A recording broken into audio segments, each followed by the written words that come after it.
Hey everyone, and welcome to Discover Korea Live 2020. My name is Paul from Seoul Good, and today I'm coming to you live from Andong, South Korea. And we're getting ready to try a really famous food here in Andong. It is called galbi. And this is not just any particular galbi, this is Hanu galbi. Oh, here it comes. Oh, so we've got three different things here, it looks like. We have the seng galbi. Doesn't this look beautiful, guys? So the Hanu beef here is actually bred for this purpose here in Andong. You can see that nice marbling.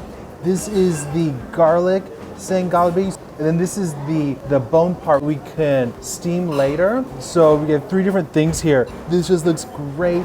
There's a table full of banchan, which is the side dishes. One of the great things about this is that you grill it here on the table. They bring the charcoal and they heat it up and they bring it right here on the table. So we're gonna grill it up right here. So if you wonder what this is going to kind of suck up some of the fumes. All right, so now is the moment I'm so excited for.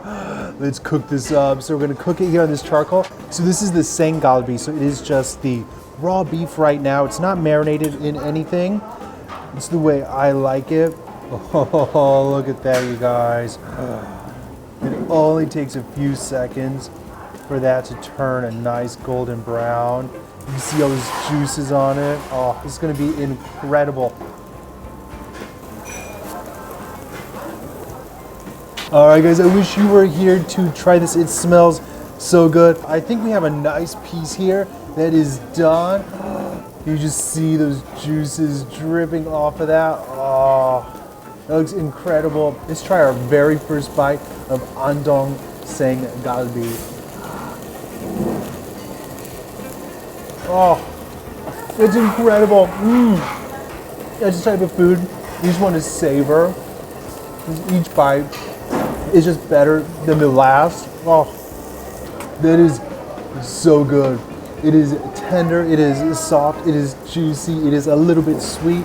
It is an incredible cut of meat. But next up, I'm gonna teach you how to eat Korean barbecue the right way. You've gotta go for a lettuce wrap. So the key to a good lettuce wrap or a sam is to get as many ingredients in there as possible. I like to start off with the meat here and then take it for a little dunk. You don't need much, just a little bit of salt there. Oh yeah, that's gonna be kind of the base there. Then you've got some different, it looks like we have some onions. We have some, that wonderful doenjang, this fermented soybean paste. And then a nice piece of raw garlic. Put it all in there. Put as many things in there as you would like. Now the key to this, what I see a lot of you guys doing in America, you're not doing it correctly. So you wanna make sure you fold this up to a nice little, like almost like an envelope, and then eat it all at once. I'm not talking a little bite, no. You gotta shove this whole thing in your mouth at once, all right? So let's try that out. Oh,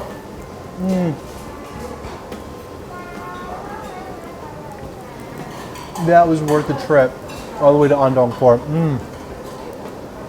It is so good. 2 thumbs up. So now is the moment of truth. Let's try this out. So we have the seng manu galbi. Oh yeah, it's glistening. So it has little pieces of garlic. Cooked medium rare, the way I like it. So let's give it a shot without anything else, just as is.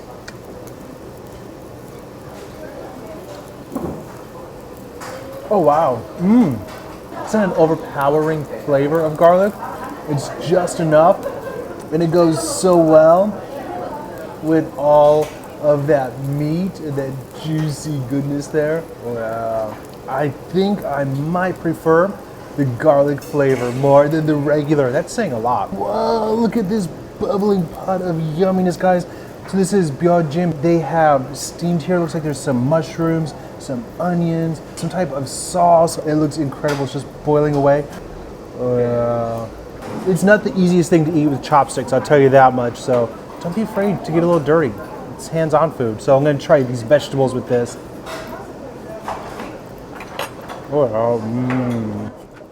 Oh, it's so yummy. This is like the dessert. So you have all that fresh galbi. Is the main meal, and then you've got these bones to gnaw on afterwards. Good stuff. All right, guys, so that concludes my delicious galbi meal here in Andong. I thoroughly enjoyed it. I can't wait to come back. There's still a lot more things to see, so I will see you at the next place. Let's go. This is called Manhyujung, and it is a beautiful place. There are 4 seasons here in Korea, and we are lucky enough to experience this in the fall. So if you are a K-drama fan, then you are in luck. There is an infamous scene in one of the most famous Korean dramas called Mr. Sunshine, and it took place right over here, and we are gonna go check it out. But before we do that, we're gonna enjoy a nice little stroll along this path. So let's go, shall we? All right, guys, so one of the most famous places in this whole place, and a reason that many people come here, is right behind me. So this is a scene that was in the 2018 K-drama Mr. Sunshine. So it is a pivotal scene where the main character comes back to Korea and stands on this bridge. As you can see, guys, it is so popular. There's a huge line.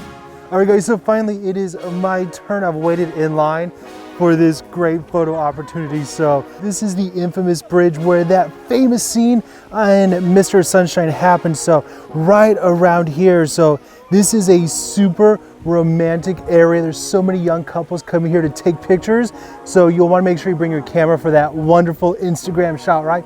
But not only that, we're just surrounded by this beautiful nature and the fall colors. It is such a cool experience. So I imagine the drama probably went something like, "Oh, I love you. Oh, I love you too, but I can't be with you. Oh no." Insert your own imagination. So when you're visiting Andong, make sure you come check out the pavilion as well as this really famous bridge and get that wonderful shot.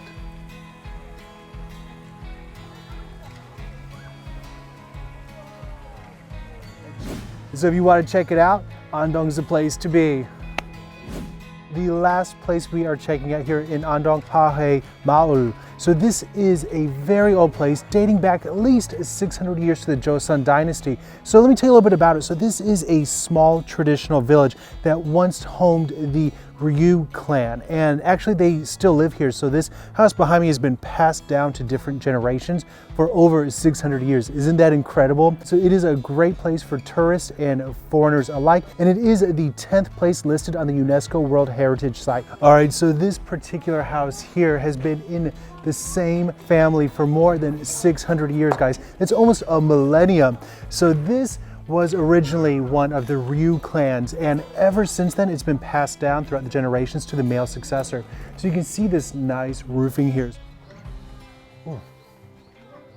So when you go into a Korean house, the floor is always very warm, and that's why you see on TV and the internet people sitting around the floor for eating and for entertainment, because it's so warm.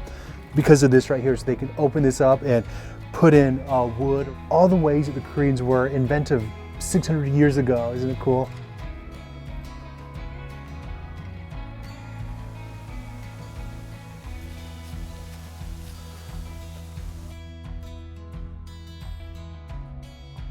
So one of the other great things you can do is come to this place and write a wish on this piece of paper. Behind me is a 600-year-old tree that people come to and make wishes for a good future and for a better life. So I'm gonna write down my wish here.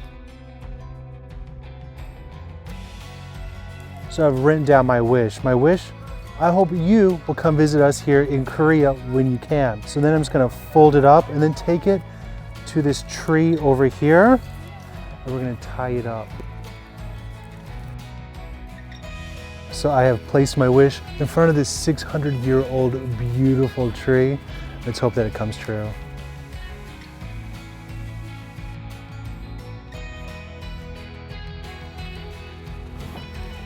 All right, guys, so that ends our tour here of the Andong Hahwe Village. It is a really cool place. You can spend all day checking it out. It is worth checking out when you come to discover Korea. Open your heart and feel the Korea vibe. Bye-bye.